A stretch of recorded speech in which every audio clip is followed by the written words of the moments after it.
आज का जो इम्पोर्टेंट वर्ड है बेटे वो है when. It's a very simple word, ठीक है, लेकिन हम बहुत ज़्यादा इसको डिस्कशन में इस्तेमाल करते हैं, ठीक है। फॉर एग्जांपल आप अपनी रूटीन बता रहे हैं, जब वाला साहब घर आते हैं तो हम खाना शुरू कर देते हैं, ठीक है। सो व्हेन फादर कम्स, वो मैं लाइट कर देता हूँ।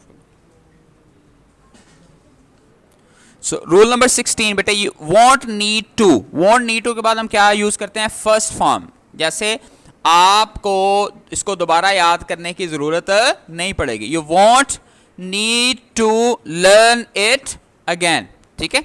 इसी तरह उन्हें पुलिस को नहीं बताना पड़ेगा, they won't need to inform the police, ठीक है।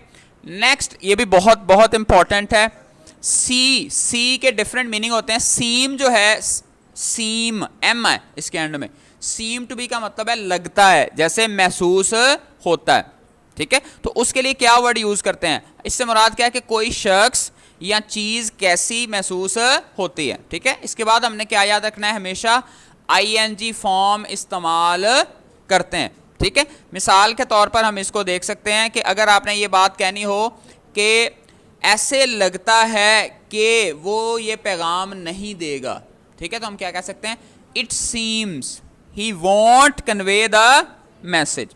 ऐसे लगता है वो आज नहीं आएगा, it seems he want come today. लगता है वो आ रहे हैं, सो दे सीम टू बी कमिंग, ठीक है। तो जहां पर भी आपने कहना लगता है, लगता है, तो अंदाजा आपने लगाना है। तो लगता है के लिए इंग्लिश में क्या लफ्ज़ इस्तेमाल आएगा, सीम टू, और उसके बाद आप बी लगाकर फर्स्ट फॉर्म लगा सकते हैं, ठीक है। लगता है उसने अपने वालिद से बात नहीं की, पास्ट में भी आ सकता है, इट सीम्स ही, क्या फर्क पड़ जाएगा, he did not talk to his father, ठीक है। तो इस तरह से आप ये अल्फाज इस्तेमाल कर सकते हैं। लगता नहीं था वो दिलचस्पी ले रहा है, he did not seem to be taking interest, ठीक है। लगता है अब खतरा टल गया है, it seems the danger is over, ठीक है।